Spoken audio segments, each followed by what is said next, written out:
Hello, everybody. Welcome to the 2025 Summit Home Sales Roundtable. I'm Dale Becker, along with Gerlach and Travis Carey, and over the next hour or so, we're going to be discussing 12 topics relevant to the Denver real estate market today. But let's start with introductions. My name's Gerlach. Was raised in Salida, Colorado, so I would say that makes me special. I come from a small town here in Colorado, love Colorado. I ended up going to San Diego State University. I studied business management and wanted to, instead of going and get my master's degree, get right into entrepreneurship and manage a business. Ended up going down into Buenos Aires, Argentina, started a bicycle tour company, ran that for 6 years, and saw that wasn't going to pay for retirement, and so ended up getting recruited to come back home by a good friend of mine, Reed Puser. Got me into real estate in 2017. So I've been a realtor for 8 years now, have helped over 160 clients successfully purchase or sell their property, anywhere between land deals to $1 million properties and everywhere in between. And yeah, here I am. Awesome. Travis, tell us a little bit about your background. I'm Travis Carey. I'm from upstate New York in a very small town. I grew up next to a dairy farm. It's one of my favorite pastimes was going over and milking cows growing up. I moved to Denver in 2008, and in about 2012 I decided to start buying homes myself. Mr. Dale Becker was my realtor. And so I've been a landlord for about 13 years now. And I'm the new guy on the team. I started my license process about 3 years ago. I've been part of the team for about 2.5 years. And I've worked with clients all over Denver, down to Castle Rock, and then up into the mountains, Evergreen, Conifer, and that's a little bit about me. Awesome. Dale? My name is Dale Becker. I have been a real estate broker for the past 31 years, which is crazy. 19 years here in Denver, 12 years in Southern California. I attended school at California State University in Sacramento, where I was a journalism major, and before I got into real estate, I was actually a newspaper reporter for a couple of years, so I cut my teeth in that field, but have loved it here. And this is home for me, and excited to have helped so many families in Colorado and along the Front Range.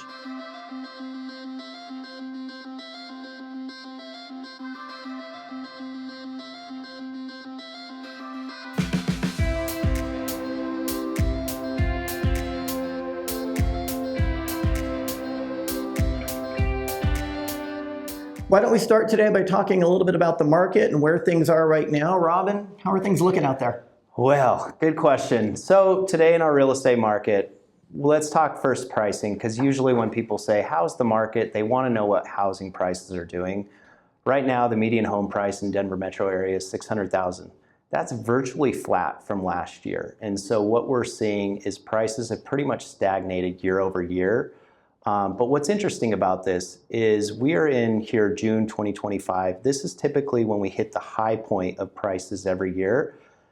We see 90% of our annual appreciation over the last 10 years. We've seen it between January and June. Now, what's interesting this year is we were seeing month over month downturn or downward pressure on prices. So from April to May, March to April, we were seeing depreciation, which is very unusual. So what's going on? What's going behind this? And what it is we're seeing increase in supply. So at the end of May, we had 13,500 homes on the market, according to Denver Metro Association of Realtors. Now, the 40-year average is about 14,000 homes, so we're kind of close to the average. But what's really interesting here is just 2 years ago, we had 5,000 homes on the market. 4 years ago, we had 2,500 homes on the market. That was the historical low in 2021. So we've seen a big uptick in housing supply. That slowed the market down. Demand isn't as strong as it was a couple years ago because of mortgage rates. Mortgage rates are no longer in the 3s and the 4s, as you all know. They're hovering in the 6.5 to 7, little low 7s, depending on what day of the week it is and what's going on in our economy. So what is interesting is, yes, we're seeing this uptick in supply. Demand is not as strong. Housing prices are remaining virtually flat, but I think we're going to see a little bit more downward pressure because we always see this downward pressure once we hit June going into December. And a lot of people are asking, well, why is supply increasing so rapidly? And I think this is a deeper question that is not just so much to the housing market, but what started in 2022 when the Fed realized that we're at 9% inflation. We're seeing the economy is getting a little out of control. They were doing quantitative easing. That was essentially making it easier for folks to borrow money. Rates were lower, and so the economy starts ramping up. That was a symptom of COVID. One of the symptoms of the COVID market was money was very cheap. They wanted to stimulate the economy, and so people went out and started buying second homes, third homes, Airbnbs. The market got a little too accelerated, right? And so in mid part of 2022, the Fed said, we're going to start raising rates, and we're really not feeling that, I would say, until around this year. Now, people are starting to pull out because they started what's called quantitative tightening. They're trying to pull liquidity out of the market to slow things down. And that tightening is really starting to be felt here in our housing market, finally, where folks are starting to cash out of that second home, cash out of the third home. Whatever you may be, if you have a rental, it's no longer attractive to have a rental in many cases. A lot of that is due to legislative bills that have come across. But I mean, that's a side note. I don't want to go too far into that. It's tougher to be a landlord, bottom line. And you need liquidity. Right now in this economy, whether people say it or not, we're in a recession. So when people feel that things are tightening up, you start to sell your assets. And so I think that's really what's behind this large increase in supply and why we're approaching 14,000 homes on our market, where we just had 5,000 homes on our market a couple years ago. So what does it take to bring buyers back? That's an obvious question, but kind of frame it in terms of what would create more demand. Well, I would say it's affordability. It comes down to affordability, right? So when you're talking affordability, it is, okay, we look at salaries, we look at prices, and we look at where rates are. That's what we're looking at on housing. You want to look at what your monthly payment is.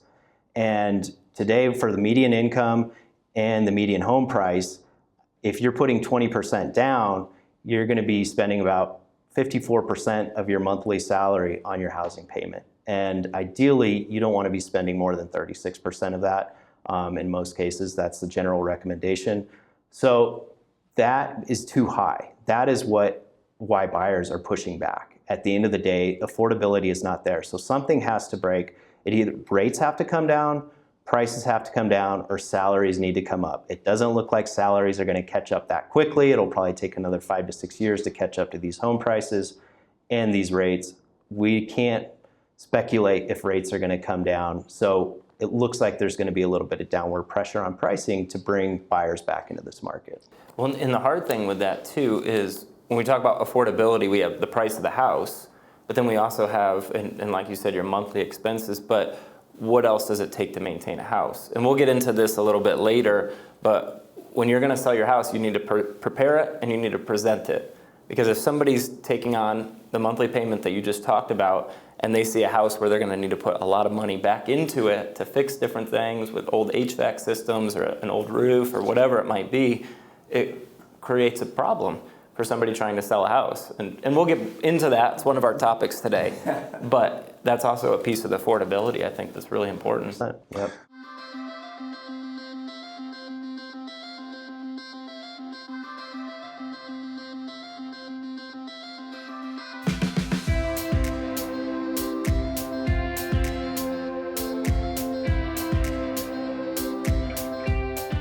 One thing I think people do not fully grasp is the impact that the federal debt has on interest rates. As most of you know, we are now approaching $37 trillion in federal debt.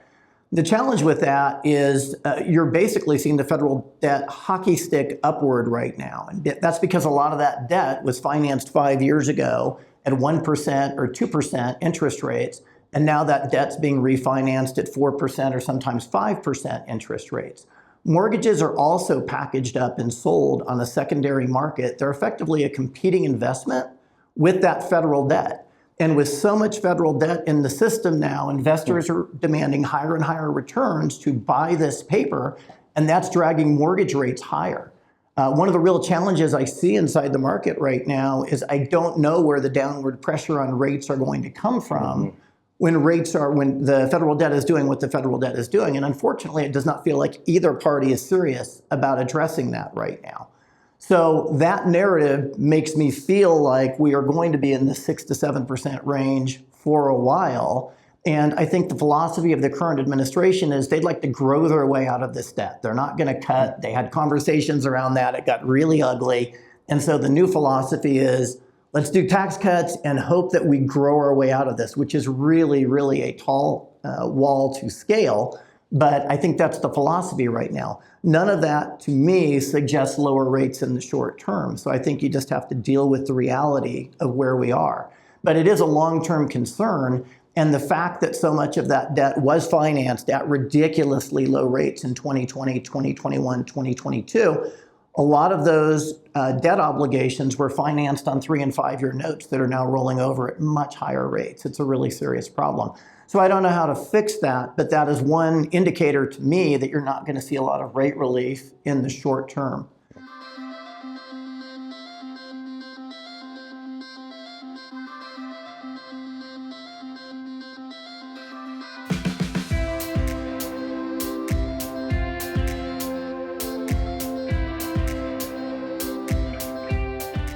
That kind of leads into our first viewer question. We sent out an email to some folks last week looking for some input and questions. And Chris asked, historically, when things slow down in the housing market, the bottom of the market holds up better than the high end of the market. Do you think that will be the case this time? Why or why not? It seems, yes, that would be the case. It's counterintuitive what's happening in our market.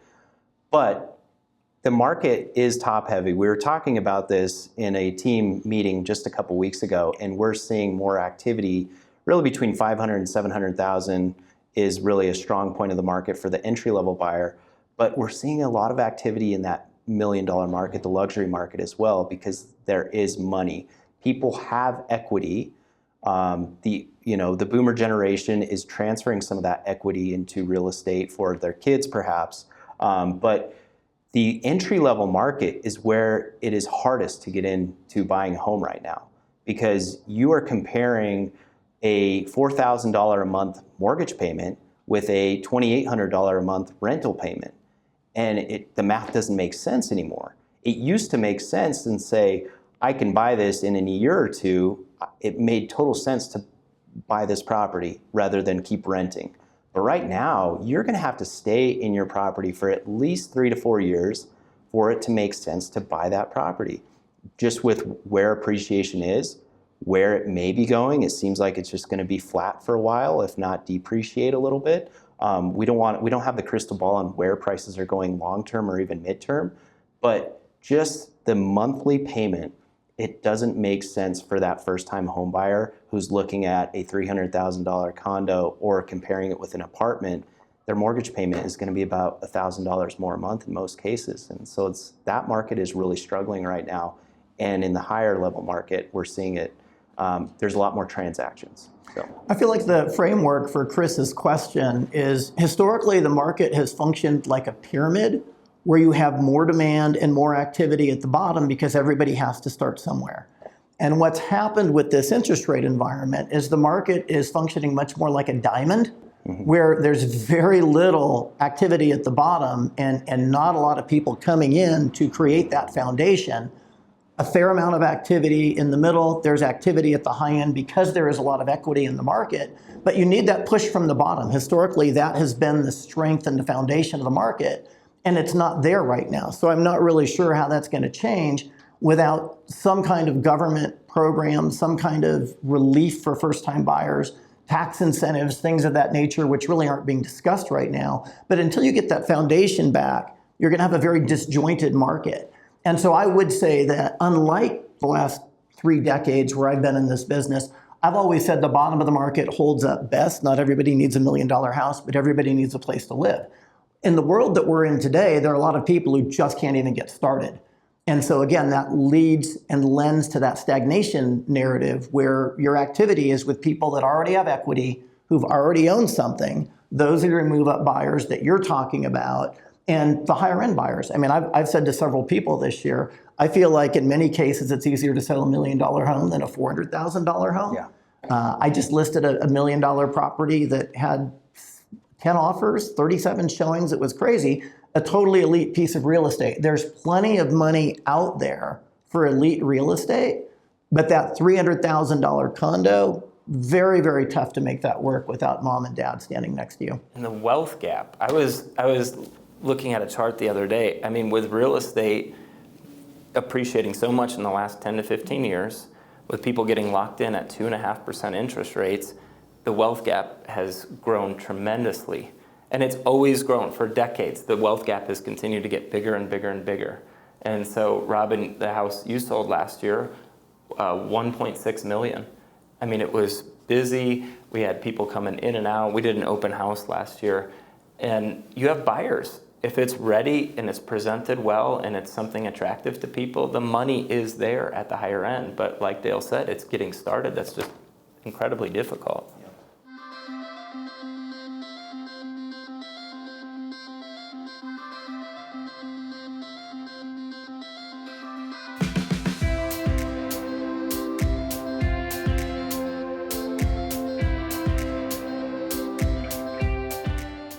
Let's talk about another thing that makes it hard to get started, Travis, especially with the condo market, right? Yes. Insurance has been a real issue for the last couple of years, really since the Marshall Fire here in Colorado. HOA fees also going up, making it harder. Give us a little insight into what's happening there and why this is trending the way it is right now. With my handy dandy chart, I'm going to show you guys.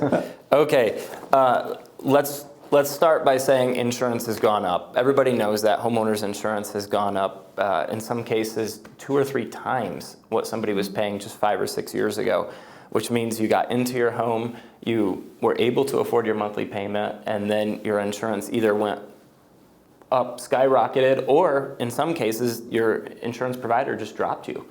And then you're stuck there trying to figure out what you're going to do. So as Dale said, we've had hailstorms, we've had Marshall fires, we've had a lot of natural disasters. This chart right here, I find it really interesting because 8 out of the last 11 years, insurance providers have lost money in the state of Colorado. And they haven't just barely lost. Their average is an 18% loss in the state of Colorado. So if you're in business to make money and to be profitable, it doesn't make sense here in Colorado. And so we're seeing people, insurance providers, either pulling completely out of the state or assessing specific high-risk areas, and they won't insure in certain areas. And I'll give you one example. I'm working with a client right now. We love a property up in the mountains. I called a big insurance provider. They ran the numbers. They said, we won't insure this one, which I think that's to segue into it. Robin did a great job. He has a list of insurance providers specifically for mountain properties because of that issue.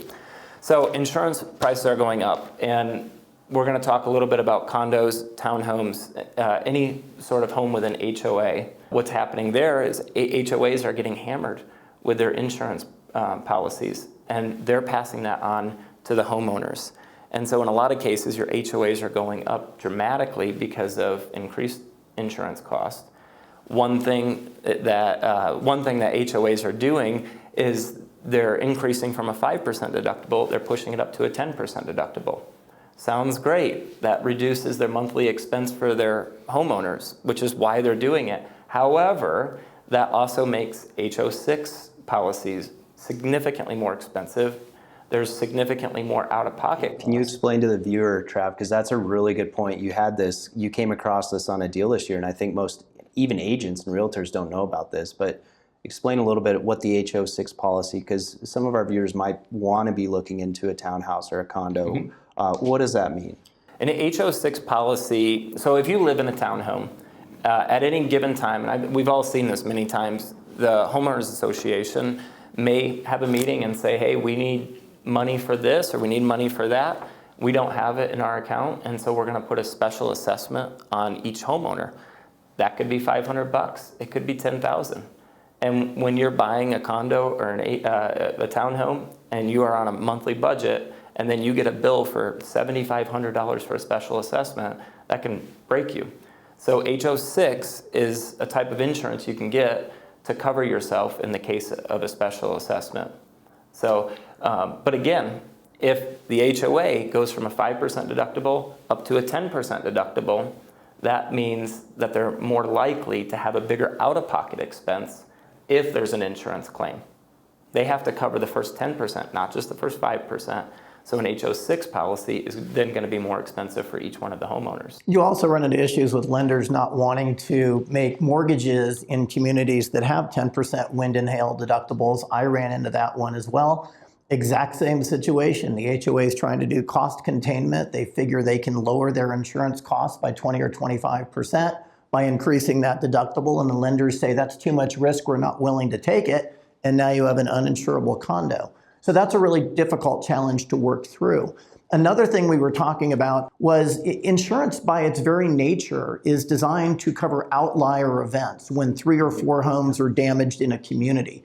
When 300 homes or 400 homes get damaged in a community, that's a catastrophic loss. And there's not nearly enough revenue in Colorado to cover something like that. And so we live in a place where we are prone to those larger scale disasters, especially in the foothill communities. And insurers just don't want to touch it anymore. So there's got to be a way to figure out how to insure these properties more affordably, or else you just end up spreading the risk and everybody has to pay more. And that's part of what we're facing right now. Well, and like I said, 8 out of the last 11 years, insurance providers lost money in the state of Colorado. And then you get into inflation and you get higher costs for everything. So you're already losing money and now you're losing more money. It's caused all kinds of problems. Not to mention the increase in property taxes, which doesn't have to do with insurance, but it's a symptom of the increasing prices. So now homeowners have an increase in their monthly payment, for insurance and taxes over the last 5 years. And it's like, whoa, I thought my payment was going to be fixed. Yes, if you got a 30-year fix, that portion of it is, but your taxes and insurance are always going to vary. And those have been increasing.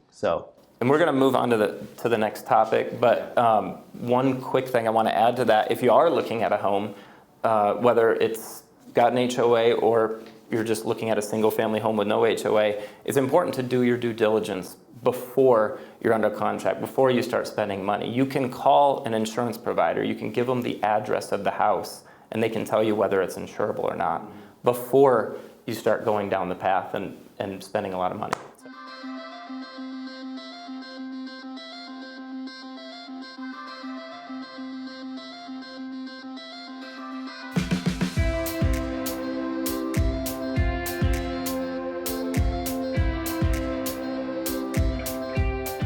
So let's transition. Robin's actually going to talk about hot pockets, cold pockets, and the mushy middle of the Denver market. Yes, this is important to talk about because when we talk about real estate, a lot of times we look at statistics that are of the whole Denver metro area, for example. Now, that is a generalization. It's a very broad swath of land and that you're looking at. But there are mini markets, there are micro markets within the Denver metro area that you as a buyer or seller, you need to know where your advantages are on your side of the table. So what we see when we talk about hot pockets, cold pockets, there are certain areas that tend to appreciate more than others. And we have access to a heat map which shows appreciation by zip code over the last 10 years. And if you're interested, we could provide that for you. But even more into the zip code, you have hotter pockets of neighborhoods. And we tend to see like West Arvada tends to be a very hot pocket. There's always going to be a lot of money pouring into there because you're close to the foothills, you have good access to the mountains, you're close to a really good school district, and we see the same in Littleton. And what we're also seeing is people want more walkability. We saw during COVID, people were really trying to get as much space as possible because you can work from home. Now people are being called back into the office and you want to be closer to your work. You will want to be closer to that coffee shop for the days that you do get to work from home. But we're seeing more of a striving for today's home buyer to want to be closer to that walkability. So we're seeing areas like Platt Park, Denver, be very hot. Old Town Arvada, downtown Littleton, those tend to be hotter pockets. But not only geographically, I want to talk more about the house itself because we see there are the homes that are selling quickly, and then there are the homes that are sitting for a long time, going 3-4 months and maybe don't even sell. And what is the difference? They might even be across the road from each other. But the homes that are selling quickly in today's market are the turnkey homes, renovated, nice kitchens, nice bathrooms. And buyers today want that turnkey home. They don't want to get in and know that they're going to have to do renovations. Why? Because their payments are already so high once they get in. They're usually coming in with 5 to 10%. If they're a first or second time home buyer, then they are coming in with less money to bring to the table. Their payment's going to be higher. They have less discretionary money or income to then be throwing at doing DIY projects in their home. So those houses are selling more quickly. And then the houses that are priced very aggressively at the other end for investors are selling really quickly. But you have to have a value proposition. Do you have a nice backyard? Do you have a 4th bedroom on that top level that all the other homes in the neighborhood only have a 2nd or a 3rd bedroom? Do you have a 3-car garage in an area with only a 2-car? So these value propositions are important in this market, and you need to know as a home seller, what is your value proposition? And if you don't have that, you kind of have to create it by brushing up your curb appeal, maybe repainting the home, redoing the flooring. We're going to get a little more into that. But if you don't have that, there's what's called the mushy middle, and That's where you don't want to be. You don't want to be, because that is where you're not standing out to today's market. And if it looks like you're going to have some work to put into this home, you better price it more aggressively. If you're reaching for 2022 prices, you're going to be sitting for several months on the market. In the investing world, there is a term, flight to quality. And I think that's what you are seeing in the real estate market right now. There's plenty of capital out there, but it is going towards the best neighborhoods. It's going towards the turnkey properties. And you have to position yourself there. If you're going to sell a home right now, as Robin said, you've got to have a value proposition. That value proposition can be price, it can be condition, but it can be location. It has to be something. And I think that our market is suffering from 10 years of really bad habits forming, because for 10 years you could put a sign in the yard and the only question was whether you would have 3 offers or 13 offers. And those days are completely gone, for the most part, unless you're in one of those really elite areas with one of those really elite homes. But because of that, I find, at least in my business, I'm having a lot of hard conversations up front. If sellers don't understand the environment that we're in, I'm trying to help them. And if they have a product that's not going to sell, I want them to know that now and not 3 months later, having gone through a very difficult process. And so this is a market that calls for transparency and education. And on this subject of hot pockets, I recently met with some folks up in Evergreen who've been in a home for about 30 years, 1.2-ish, 1.3-ish in terms of price point. As of this morning, there are 122 listings in Evergreen priced above $1 million on the market. During the pandemic, everybody wanted 5 acres and to work remotely. When the economy starts to shift, people come back towards those metro areas, they consolidate. And so in a situation like that, with that much competition, you have got to figure out what your value proposition is going to be. Yeah, I think one of the other things is in Denver, the average age has gone up 4 years since 10 years ago. The average age of home buyer? The average age of a person. All of us. Okay. The population. Yeah, gotcha. Our population's gotten older. And I mean, statistically speaking, as people get older, they start to move more towards the suburbs. And while they like all the amenities and how close everything is in downtown Denver, when they move out to the suburbs, they want a piece of a little bit of a quieter environment and a quieter culture, but they also want the little things that they used to have in downtown Denver. And so you're seeing, I mean, Belmar, Old Town Arvada, Old Town Littleton, I mean, all these like little pockets where people can have the lifestyle that kind of reflects being in downtown Denver, but they want to have a family, or they want to have a quieter yard, or they want to have a little bit more space. It's that natural progression as you get older that we do see people start to move out to the suburbs a little bit. That makes sense.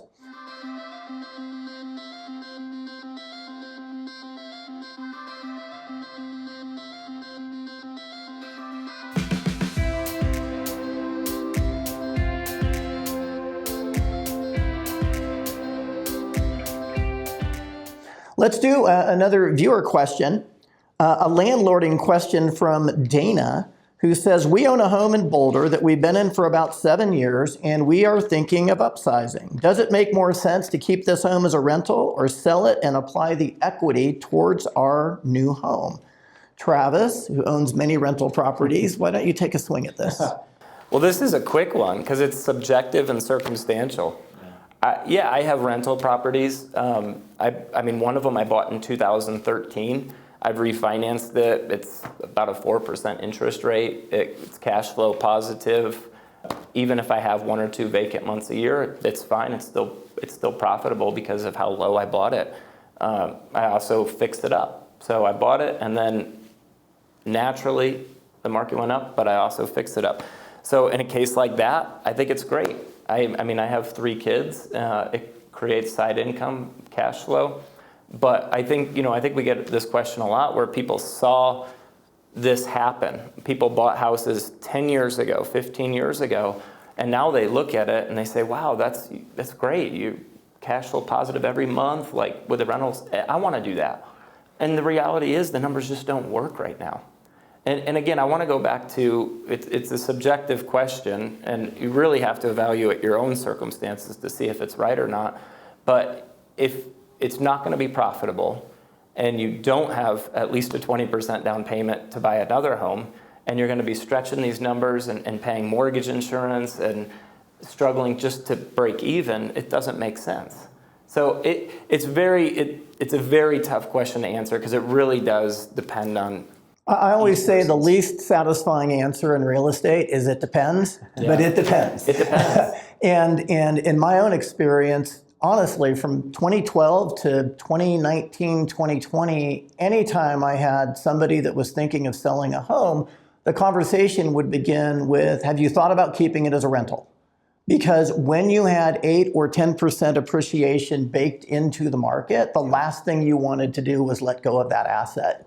So I had a lot of clients who did not have the landlording gene, who were not landlords at heart, who would hold on to properties for an additional 2.5 years for $50,000, $70,000, $80,000 of gain. That made all the sense in the world. In the environment that we have today, which is really a pretty stagnant environment, it's a very different conversation. And it has to do with whether you have the landlording gene, whether you're willing to deal with that long term, and what the opportunity cost of holding onto that property is.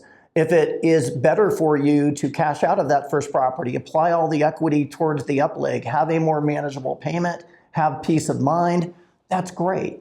But landlording is for the long haul now. It's not a get-rich-quick scheme as it was for a long time.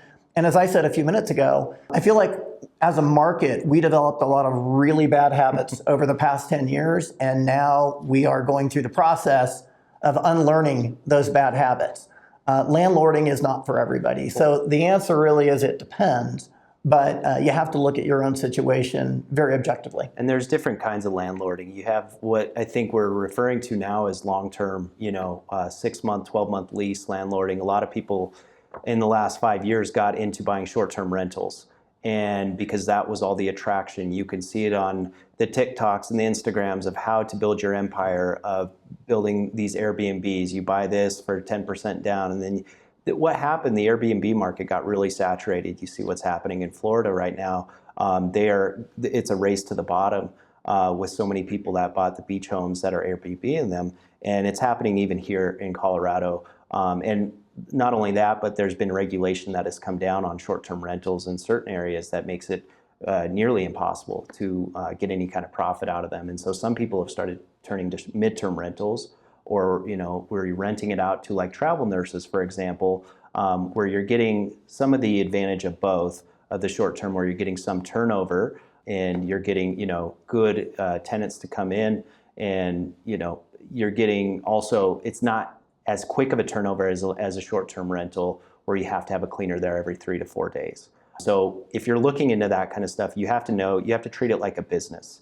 It truly is a business model, and you have to be present with it every day and grow your reviews. So that's not for the faint of heart either. Good answer.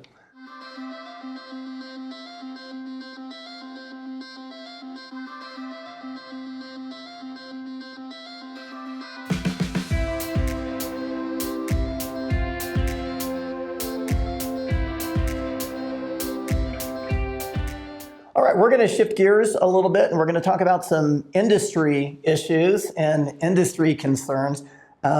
This is a survivor's market in real estate. You're looking at survivors here today. And one of the interesting things going on right now, I've referred to this as the Hunger Games market. When you look at transaction counts in Denver in 2019, we had over 60,000 closed sales in 2019. This year, we're going to be hard pressed to get to 40,000. That trend really reflects what's happening nationally on a larger scale. And so there is a lot less money in that ecosystem, and a lot of brokerages are getting skinny and hungry, and it's leading to some very interesting fights. One of the big disputes bordering on a fight going on in the industry right now is with our brokerage Compass and Zillow. And I wanted to chat about that a little bit. People in the industry are very aware of this. People not in the industry don't really know a lot about this. But one of the things that's happening is you have to understand the difference between Compass, which is a real estate brokerage, and Zillow, which is a data aggregator. Zillow is not a brokerage. Zillow does not hire agents. Zillow does not do real estate brokerage things. They share data with the public through their app, through their website. When somebody clicks on a button that says they have interest, they sell that information to the highest bidder. Yep. So Zillow is a data aggregator. Compass is a real estate brokerage. We all subscribe and belong to something called the multiple listing service, which comes with rules and regulations. And one of the rules and regulations is we work cooperatively with other brokerages. So we are all supposed to put our listings in the MLS so other brokerages can see them. Agents from those brokerages can show them. Off to the side, you've got Zillow paying licensing fees to the MLS to basically extract all of that data and put it up on their site. Compass has been pushing very hard for the last 18 to 24 months a program called Private Exclusives. And what Compass is trying to do is create a value proposition for their website, their app, that will attract eyes to Compass versus Zillow with unique inventory that isn't available anywhere else. And it's leading to what I think eventually is going to become a showdown moment in the real estate world. For context, it's interesting to note that in other parts of the world, real estate doesn't work the same way it does in the United States. In Europe, for example, you don't have a multiple listing service. You hire individual brokerages, whether it's a Foxtons or a Sotheby's or whoever, and that brokerage is responsible for the exclusive marketing and selling of your property.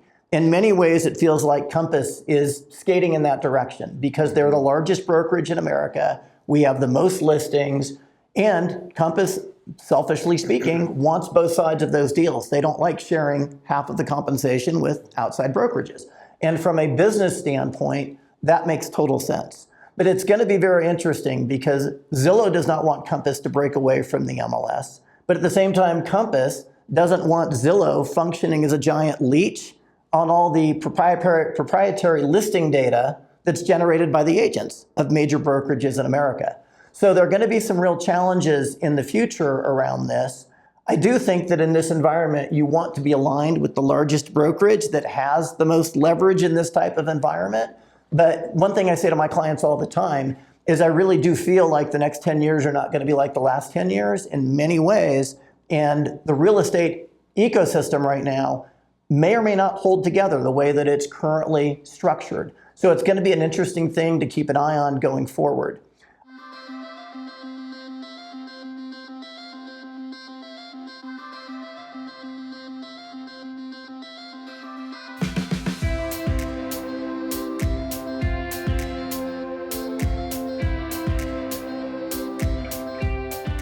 Another thing that obviously has impacted the industry for the last 12 months is the commission lawsuits. And we now are effectively 10 months into a new world where, legally speaking, buyers have responsibility for ensuring their agents are compensated. Robin's going to talk a little bit about how that's working out right now and what challenges or non-challenges we've seen in the market because of it. Yeah, and I mean, that goes back to what you're referring to, Dale. I mean, there's the MLS is what would put a buyer's agent compensation up there. And that went away last year, as Dale's referring to. There was a lawsuit that started in 2019, and it's a symptom of the market. A lot of times when these things happen, they're a symptom of what's going on in the industry and in the market. And in 2018, 2019, we had a highly appreciating market. It was what's referred to as the seller's market, where you have anywhere between 1 to 2 months of inventory. And it was literally, you felt like you could put a sign in the yard and buyers would line up. So when you're a home seller in that environment, you feel like, well, why am I paying so much money to a buyer's agent when they're coming and negotiating and trying to get the buyer's best terms? I feel like the buyer should be paying that agent. Why am I having to pay them? And that was the premise of the lawsuit. I feel like I should only have to pay one side of this transaction. Now, not to go too much into the weeds, but a lot of buyers come with not a lot of funds to bring to the table to pay for their representation. And this goes back to the 1990s when buyer's agent representation came in as a way to give representation and help a buyer get in and be educated so there are less lawsuits coming from this. Now, fast forward to 2019, this lawsuit then went into the early 2020s, and the last year Department of Justice ruled that yes, the buyer's agent is now responsible. The seller can pay a buyer's agent, but it's ultimately up to a buyer to pay the buyer's agent, excuse me. So what has changed in our market is honestly not a whole lot. Since August, I have helped 11 buyers, and in all of those cases, the seller has paid my compensation. Now, there has been a little bit of downward pressure on the amount of compensation that a seller is willing to pay because they're seeing in the headlines. However, this market is different. This is more of a buyer-friendly market. And again, homes are sitting on the market for longer. Sellers are saying, hey, I'm willing to pay a buyer's agent. Just bring me a qualified buyer to get this thing sold. And it's not the 2020 market anymore where you have 10 buyers lined up. And in that atmosphere, you might see more cases of buyers having to pay their buyer's agent, right? So there has been a little bit of downward pressure overall on the compensation. There is no longer a buyer's agent compensation being marketed in the MLS, the multiple listing service. So a lot of people are speculating, is the MLS even going to be around in a couple of years? Because that was kind of the glue that was holding this together, was the buyer's agent compensation was keeping the MLS there. And that is kind of why Compass is saying, well, if there's not going to be an MLS, then we're going to go ahead and create our own site and our own traffic. So just to kind of take on that, but how have you guys seen it? How has it changed in your business model? So what Robin was saying is absolutely correct. The MLS was a contractual agreement between brokerages to pay pre-specified compensation. So when you showed a buyer a home and there was compensation listed in the MLS, it was contractual. You didn't have to ask for it, pre-negotiated. That went away in August of last year, and so now I say that it's Wild West, and buyers have to ask for that compensation in the contract. And where it gets interesting is if you do have a property that draws multiple offers, you may have somebody asking for 2%, somebody asking for 2.5%, somebody else asking for 3%, and it's part of the overall formula that determines which offer is most attractive. But the other transition in this market has been when this lawsuit was adjudicated, buyer's agents weren't important to sellers because there were so many buyers, you didn't need their, whatever, it didn't matter. Your home was going to sell no matter what. In the environment we are in now, sellers need buyers, they need buyer's agents, they're willing to pay. Where it will get interesting, in my opinion, is if and when things heat up and you do start to see more multiple offer situations, what happens to compensation in that arena? And that'll be something we have to keep an eye on. And it's just worth noting that the compensation for a buyer's agent is now a part of the purchase contract, and it wasn't before. And so another part of that is we as buyer's agents, we have to have an agreement before we can even go show a property. That was not a rule before. It was a recommendation, but it wasn't a rule. Now, coming from this lawsuit settlement, you have to have an agreement saying that you are representing this buyer on this property, and that buyer will pay you if the seller's not going to pay you. So what we're seeing in practice is we're doing one-day buyer agency agreements where we take them out and say, hey, I'll be your buyer's agent for these specific properties that I'm going to show you. But then if they want to go ahead and write an offer, you're putting in one of the terms in that offer is how much you're asking the seller as the buyer's agent to get paid. And that's also a little bit interesting because it's a negotiation piece in the purchase contract now. I talked earlier about the market historically being like a pyramid with most of the demand at the bottom, and now it is functioning more as a diamond where most of your activity is in the middle. When you think about who's most affected by being asked to sign a buyer agency agreement, which contractually obligates you to pay an agent 2.5% or 3% or whatever the number is going to be, the people who don't have that money are at the bottom of that diamond. And I do think that that is impacting the bottom of the market, it is impacting the condo market, the low end of the market. I'm very big in statistics and data. One of the very interesting things you see right now is in the entry-level condo market. 3 years ago, in the spring of 2022, we had 2 weeks of inventory for condos. Today, we have over 6 months of entry-level condominium inventory. It's really hard to find buyers at the bottom, and I do think this is some part of that formula as to why the bottom of the market is so dry. Yeah, and I think the lawsuits last year were scary, and people see these headlines, and I mean the reality is, when we're talking about how it's affected us, there's some changes, but the headlines that came out made it sound so catastrophic. And I say that because there's some changes, but it's not as big as I think people thought. Mm-hmm. And I want to we've talked a little bit about this, but just let's take some numbers and just hypotheticals. If somebody's buying their first home, and I'm just going to say $500,000, and they have a 5% down payment, that's $25,000. And then we talked about earlier, not just what is the cost of the home, but what are the additional expenses that they may have? Do they have to fix stuff? What repair costs?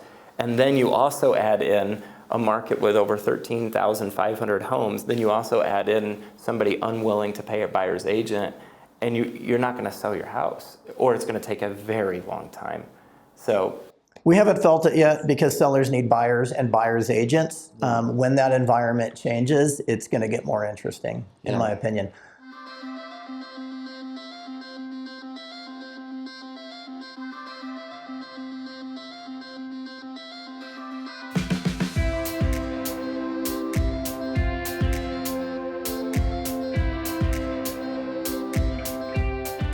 So we've been talking about the fact that it's a little bit more challenging to sell a home in 2025. Travis, let's just talk about some things sellers can do to make their home shine, that value proposition that we referenced earlier. Where do you begin with that? Well, first thing is you have one first impression, okay? What we see sometimes in this market is somebody trying to shoot for the moon with the idea that, hey, let's see if we get it. And then after 2 or 3 or 4 weeks, we're going to lower it and lower it and lower it. I recently showed a house. It's not my listing, it's somebody else's. They were $886,000 139 days ago.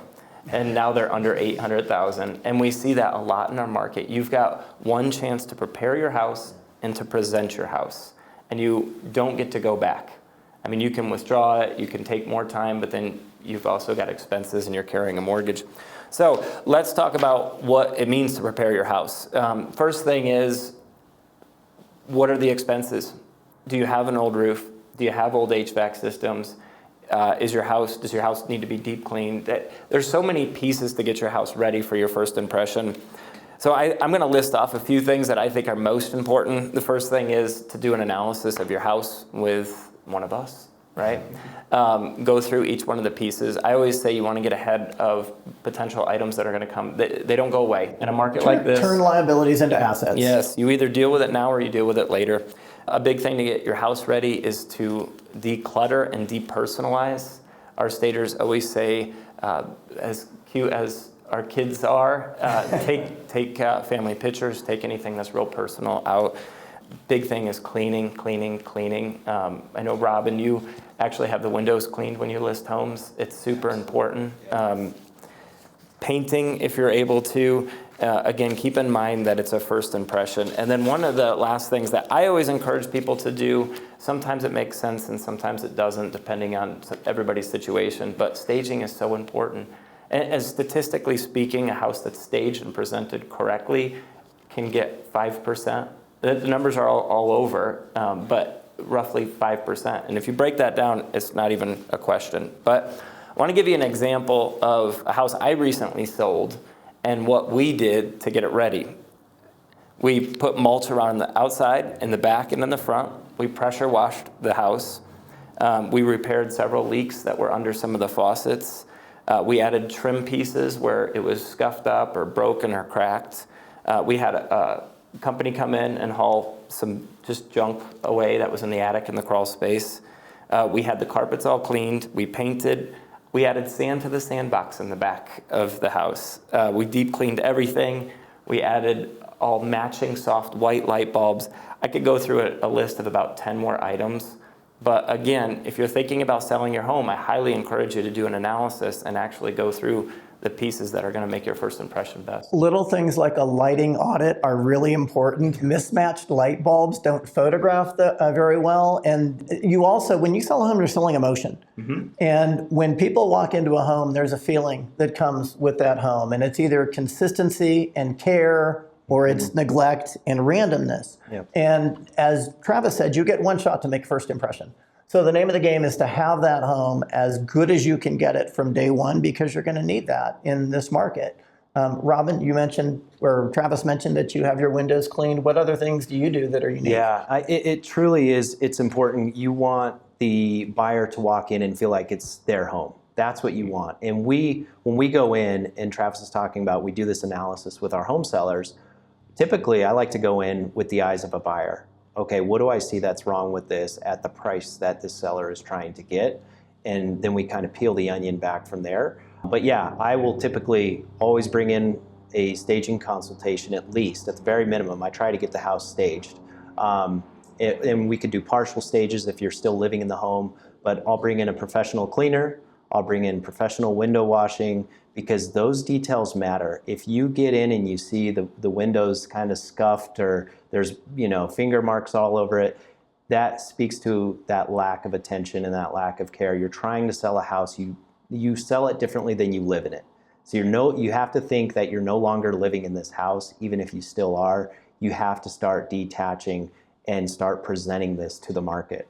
So washing those windows, doing the full cleaning, bringing in landscaping. Landscaping is very important. I had a client last year who bought a house for $830,000, and I said, Jim, don't sell this for the next 3 or 4 years if you're trying to make any money. He said, well, what if I were to sell it in a year or two? What would I do to make money? And it wasn't landscaped. And I said, well, you can xeriscape the front and do some landscaping in the back. And fortunately, that worked. He ended up selling a year later and made his money back. And so landscaping matters. It's curb appeal, but it's also going into the backyard, and you're seeing an oasis or a place that is an extension of your home. So don't cut corners on landscaping. I've seen clients do that, and they don't end up getting the price they want on the market. Buyers and buyers agents have a very powerful word in their vocabulary right now, and that word is next. And it's very easy for people to move on if they don't find what they're looking for.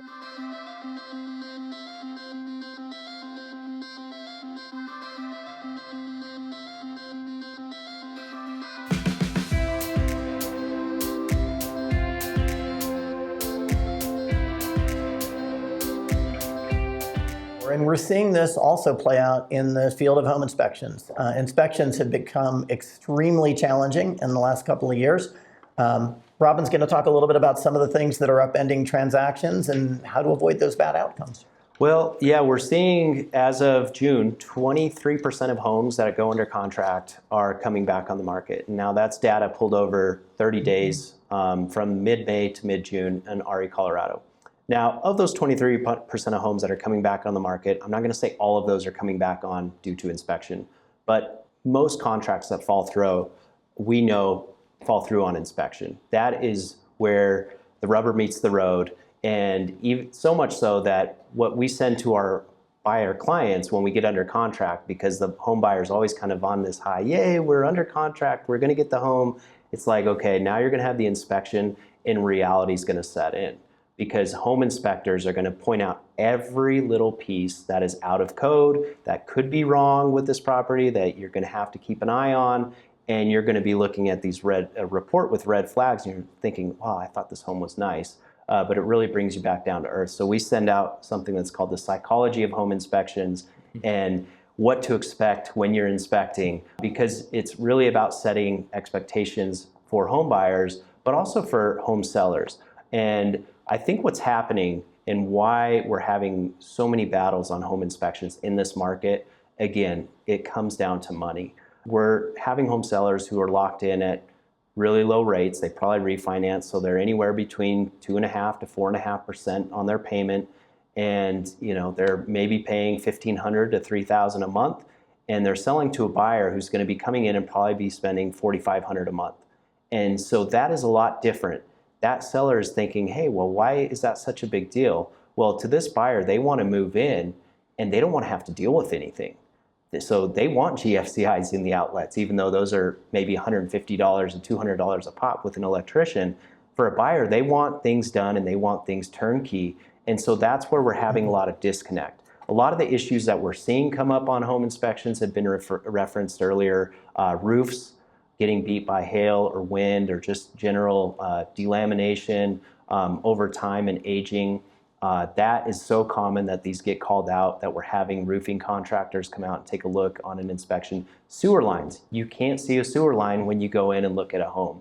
Now, we as buyer's agents, we try to go in, if you're a good buyer's agent, you go in and try to look at a crawl space when you're actually showing a home, because you see, are there any foundation issues? Is there something weird going on down here? But you can't see a sewer line, so you can only hire a sewer scope. So we're seeing a lot of sewer inspections come up on these reports, and that is causing some disconnect between buyer and seller on how much of that's going to be addressed. So I would say those are probably the two of the biggest topics that I'm seeing. Foundations can get called out here in Colorado because we have expansive soils, and we do get some settlement depending on the area that you're in. But there is quite a disconnect in today's market, and I think it comes down to money. Robin referenced two documents that we've prepared as a team that we share with our clients. There's the psychology of home inspections and what to expect when you're inspecting. I think a lot of these deals are not falling apart because of inspections necessarily, but because of how inspections are handled. And that's managing expectations with your clients and with your sellers. When I meet with sellers, again, 5 years ago, put a sign in the yard and get out of the way. Now we talk about all the hard stuff up front, because as an agent, you don't want an unsaleable listing. That becomes a liability very quickly. It's not fun for anybody. I'm trying to help people succeed.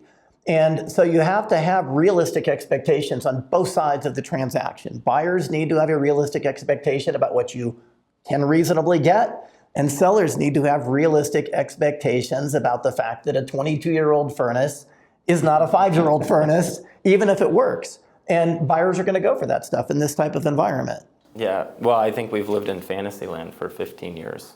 I mean, nothing mattered. Everything mattered. Yeah, and I think this is a really important topic for homeowners to understand, because yeah, you're locked in at a 3% interest rate, and like you said, Robin, the person coming in their monthly payment's going to be so much higher than that. And not only that, but then they look at what their breakdown is of what they're actually paying towards their principal compared to just their interest on their loan.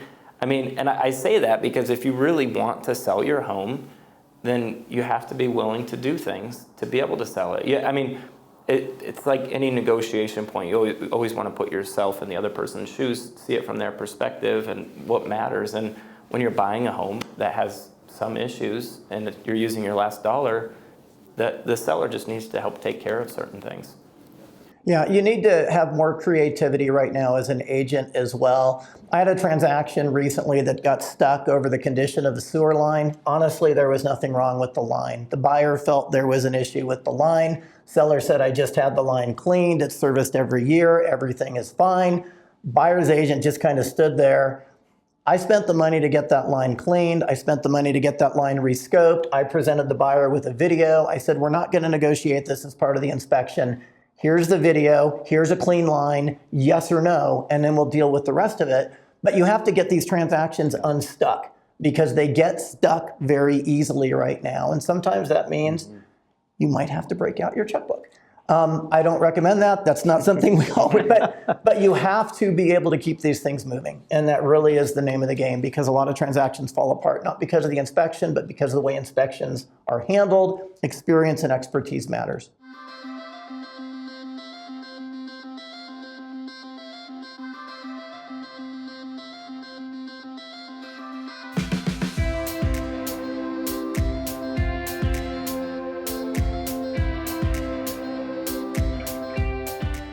Okay, with all of that being said, This has been a really challenging set of topics and a really challenging set of conversations.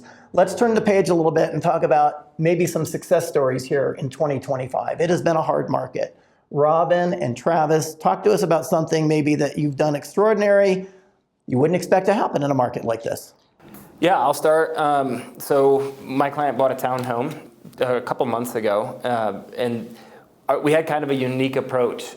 She knew the neighborhood she wanted to be in, but nothing was for sale. And so personally, years ago, I used to write letters if I wanted to buy a house in a certain neighborhood. So I took the approach of, she wants to be in this neighborhood, let's figure it out. We wrote letters to 137 houses.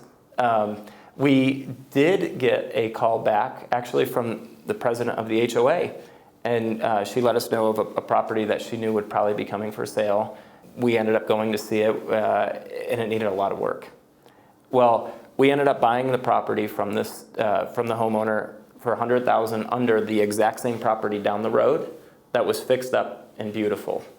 And so while we were under contract, we actually lined up all of our contractors, our tile guy, flooring guy, our painters. We scraped the popcorn ceilings. We did a whole renovation. All in, she was probably about $50,000 to $60,000 in, but we bought the house for $100,000 under the comp down the road, identical square footage. We found it off market. We made it work with the previous owner and my client, so that I actually was a transaction broker on it. So I oversaw the whole thing. It wasn't a two-sided agent transaction. And then one other quick story, a house I recently sold, the one that I listed off all of those items that we did, we ended up selling for $43,000 over asking price in 4 days with 10 offers. It's because we presented it right. We did an open house. We had 30 people at the open house. We presented it right. We were priced right. We took care of items before we got on the market, and that's why we got a return. That's incredible, Travis. I mean, the success story that you tell right there of the client that you helped finding it off market at such a good deal. I mean, there are very few agents who are going to be doing that, and so that just speaks volumes to what you're willing to do for your clients. So congrats on that. Thank you. Yeah, that's incredible work. I would say my success story is helping a client, and she was located in Arapahoe Acres, widowed lady, and reached out to me last September, and she said, I want to get this sold. Should I put it on now, or I just need your help? She had no clue what to do. She hadn't sold a home ever. She had only done inter-family real estate transactions in her life, and so she didn't know the process. And so it was educating her from A to Z on really how to. I said, listen, if you want to get the most out of this, then I can give you a 6-month plan on how to do this. And she didn't have cash on hand, but she had a lot of equity. And Compass, fortunately, one of the reasons I came to Compass was a program called Compass Concierge. And it helps homeowners that don't have a lot of cash, but they have a lot of equity. It taps into their equity and literally can get a debit card. Compass has to run their credit, make sure they're gonna, they're good for their money. They have to have a listing agreement with a Compass broker.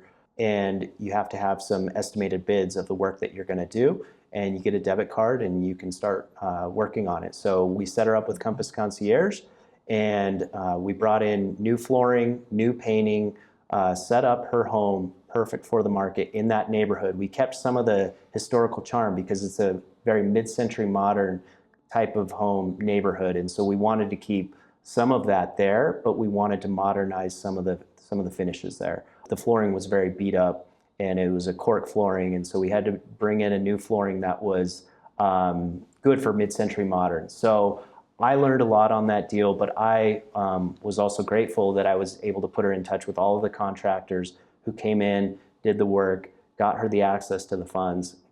We ended up listing it in February, right at the date that we targeted for, and she ended up selling it in 4 days to a cash buyer, $110,000 over. Wow. And we had a buyer come in first day on the market at a list price offer, and we said, listen, we have other interest. And it's hard to, when you just put your house on the market and you get a buyer who says, I'll pay that right now, to not take that. But that's where you need advice, and you need a realtor to say, let's take a deep breath. We have a lot of interest lining up here. Let's wait 3 days And fortunately, we did. We waited the 3 days and we were able to get it $110,000. So that's something that she can take with her into her retirement. And she was just very happy with the whole plan to get her out of that house. That's awesome. That is great. Yeah.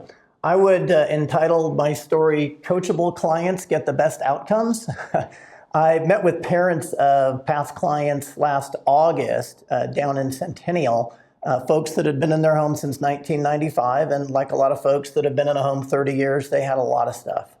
And I brought my stager in and we had the hard conversation about what it would really take to get their home right.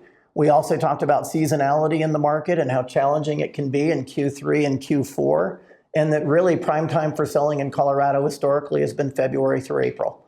And so we devised a strategy where we basically worked for 6 months to get them decluttered, staged, addressing the issues that needed to be addressed. Ended up putting that home on the market in February, ended up with 17 showings and 5 offers.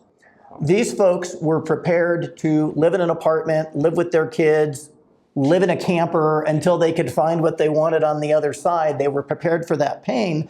But because we were getting such a good response and such a good outcome on the listing side, we basically went back to our 5 offers and said, okay, if you really want the house, now we're going to ask you for a 60-day rent back. And we were able to secure that, matching our top offer price. We were able to find a ranch-style patio home that worked perfectly for them. Challenge on that is that the seller of that property was buying new construction that wasn't closing for like 47 days. I call it threading the needle. We were able to sell their home at top price with a 60-day rent back. We used 57 of those days to get the seller out of the property he was moving into, got them in, and they didn't have to do a double move. And it was just the best outcome and most satisfying outcome because there's so much emotion in this business to begin with, and it's hard for older folks to go through a lot of change. And these folks were rock stars from day one. They were coachable, they did the right things. And in this environment, to get an outcome like that just feels so good as a human to have removed so much stress and made this relatively easy, and also to do it over a 6-month time frame, which was very much to their advantage to do. So long story short, good advice leads to good outcomes. Coachable clients get good outcomes. And really what we're telling you is for your own good. We're trying to help. Well, and you said it briefly there, but I think it's really important. You had 5 offers, and you were able to present the rent back. And I think that wasn't part of the original contract. That was a power move based on the interest level we had. Right, Yes. right. If you position yourself correctly, you have leverage. If you don't, you have no leverage, either on the buyer or the seller side. Yep. And I think that's the key with, we always say the market is going to pay what the market's going to pay. But what we can do to affect that is the presentation and the leverage that we can try to work into things. And that's a great example of just using the leverage that you have to benefit your clients. That's great. Those stories make me feel better. Yeah.